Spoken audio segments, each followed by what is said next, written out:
Мен ойлойм биз өкмөттүн позициясын белгиледик. Биринчиден булар ушул эле сапат билим берүү да бирден бир учредитель болуп билим берүү министрлиги турат. Ошондуктан мен ойлойм бул жерде миңдеген балдарыбыз окуп атат, жакшы сапаттуу билим алып атат. Анан муну жөн эле жаап коюу маселеси азырча турган жок. Ал мектептер иштеп атат. Маариф фонду болсо ушул жерде Кыргызстанда өз ишин алып барып, балким биздин жанагы меморандум түзүлүп, алардын шарттары биздин мыйзамдарга ылайык болсо, алар дагы иштесин, жакшы бир сапаттуу билим беребиз десе.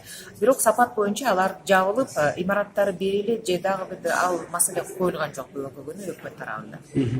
Мен ойлойм коюлбайт дагы. Азыр мыйзамдарына ылайык иш алып барып атат.